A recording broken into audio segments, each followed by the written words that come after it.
I often get asked about collecting and using Qantas frequent flyer points.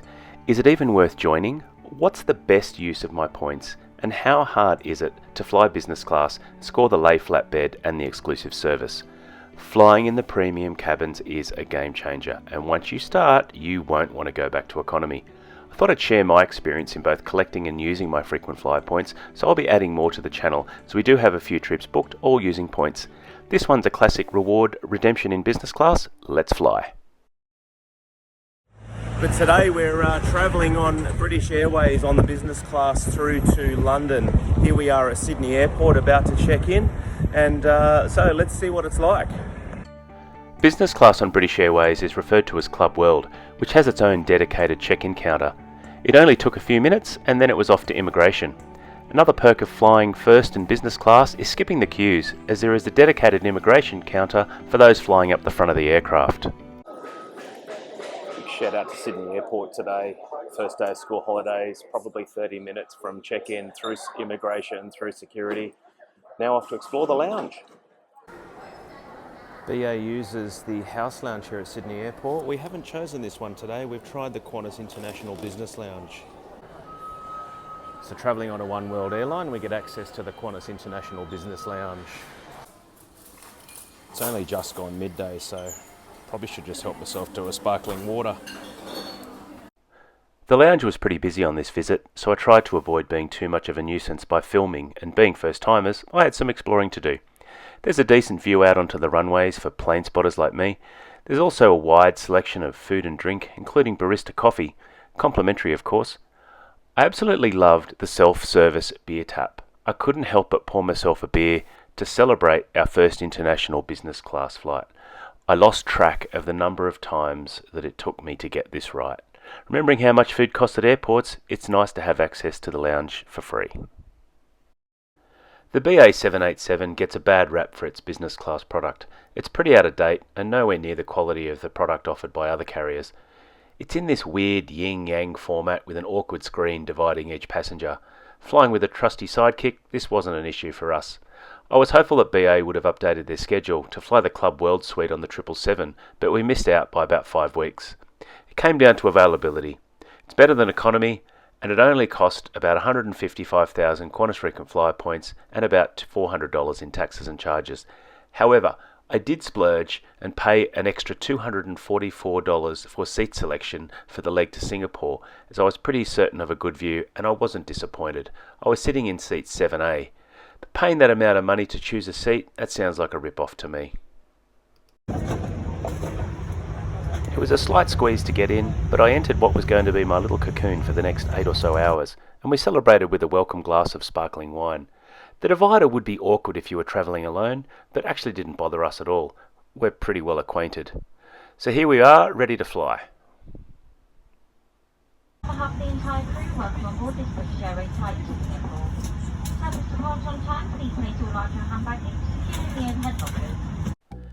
One thing I knew about flying business class was that dining would be a big step up from economy. The menu looked pretty good, and as much as the seat felt a little pokey to start with, I was not having an elbow fight with the passenger next to me while trying to eat a meal. I did enjoy the sense of privacy that you get with these seats. As we taxied, we got a glimpse of the Qantas Dreamliner, which has a much better business class layout, as well as the Big Bird, the A380. This one will become QF1 to London later today. At the time of this booking, we were bronze status frequent flyers, which is the lowest tier, hence why getting reward seats on partner airlines such as BA is much more likely than on Qantas.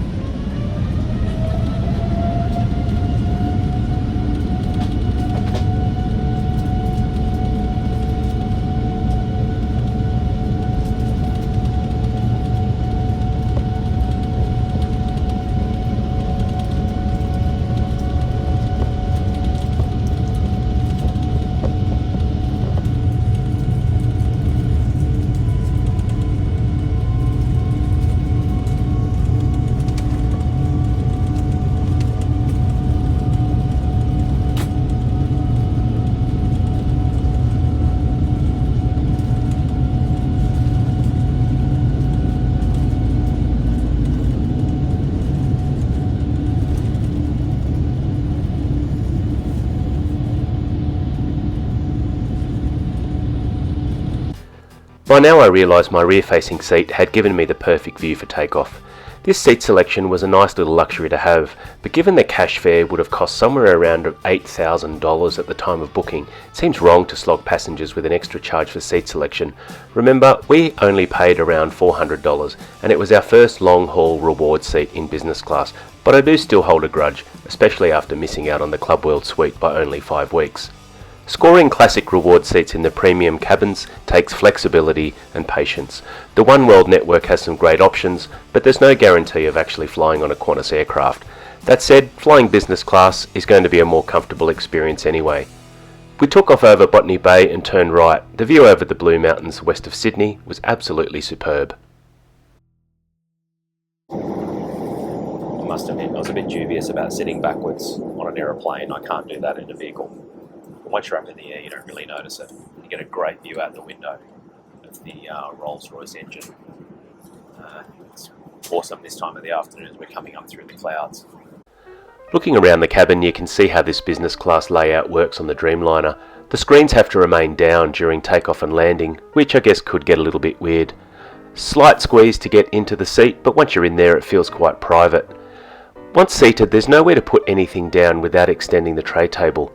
There was, however, plenty of legroom with the footrest which folds down. Once seated, the only storage area was a drawer next to your feet.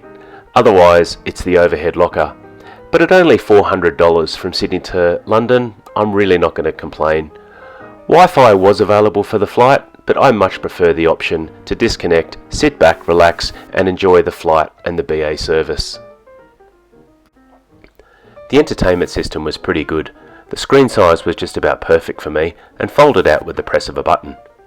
There was the usual hardwired controller, but the truth is I lost interest and I just went with the touchscreen. The screen itself was responsive and worked well, unlike systems on some airlines when it feels like for each button you press it does the exact opposite. The route map worked really well, and as a nav geek I loved watching our progress as we flew over the Australian outback. Otherwise, there was quite a good selection of current movies, TV shows, music, and even games for kids. With my shoes off and my feet up, I hit the recline button on my seat and reflected on how lucky we were to be travelling in comfort. It was now beer o'clock, and there was no way I was going to resist the Brewdog Jetstream Lager brewed specifically for BA. British Airways headphones are a little bit ordinary, so I'm going to try my own in a minute. But anyway, let's have a crack at BA's Brewdog Jetstream beer. Reminds me of 150 lashes. Not bad. The BA headphones were okay, but I decided to try my new noise cancelling headphones which I just purchased duty free during the week. But when I took the BA plug out of the wall, it all came crashing down as the plug that I had was not compatible. So the BA set did the trick. So I sat back, enjoyed the view, and having studied the menu, anticipated our first premium cabin dining experience. It was awesome. I'd spotted the lamb shanks on the menu and they did not disappoint. They were absolutely delicious and washed down with the South Australian Shiraz.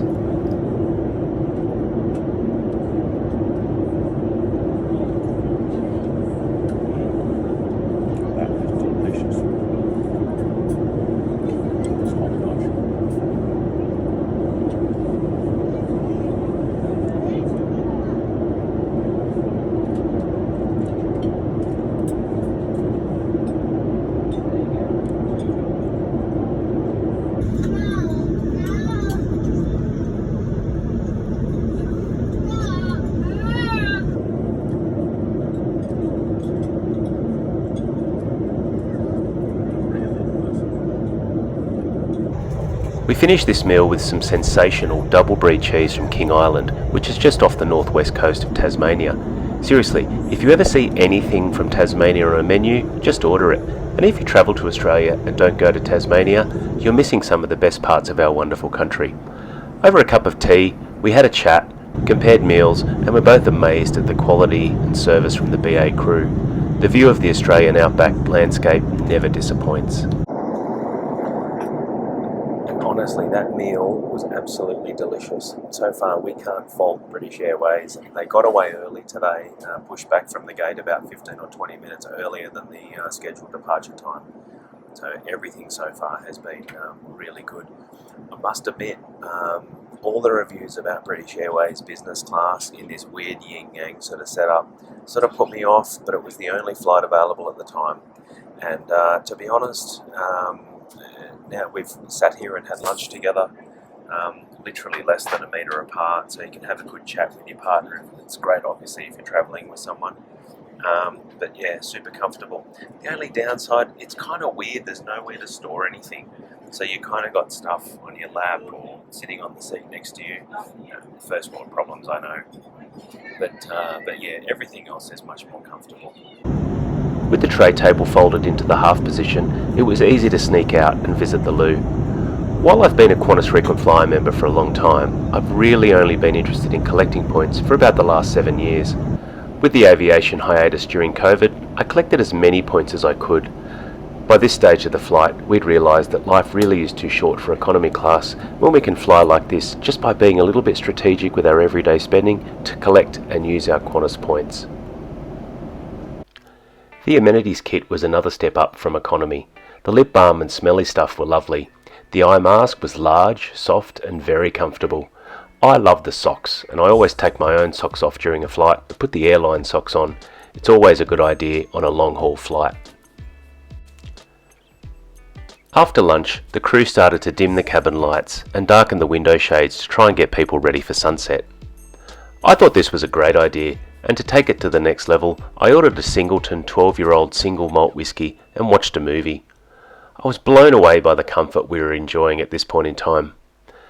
Just before landing, another meal was served, and according to the video evidence, so was another Jetstream beer. It was yum. That was quite cool. Pardon the pun, but that flight, 8 hours, it flew. Probably the comfort in a premium cabin. It's off now to check out one of the lounges. Here we are in Singapore. The BA and Qantas business lounges at Changi are next door neighbours, and being on a One World business class ticket, we could take our pick. They can be quite a walk from your gate though, so make sure you keep an eye on your times. We opted for the BA lounge as there was an issue with our seating arrangement between Singapore and Heathrow.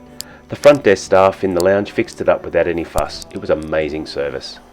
So we've hit the BA Business Lounge in Singapore. It's pretty quiet this time of night. There's only a handful of people in here really. It's a pretty good selection of food and drinks and wine.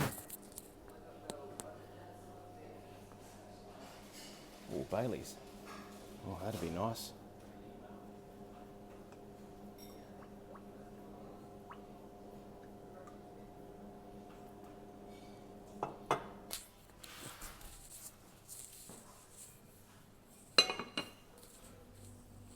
Oh, I feel like a curry. The food selection in here was impressive, and I managed to resist the temptation to have a curry, but it was the prawn spring rolls that got me. It was then time to freshen up with a shower before boarding the long overnighter into London. The bathrooms in this lounge were absolutely immaculate. Really nice in there. Good selection of food. It's pretty quiet this time of night, and the opportunity to have a shower, which is highly recommended.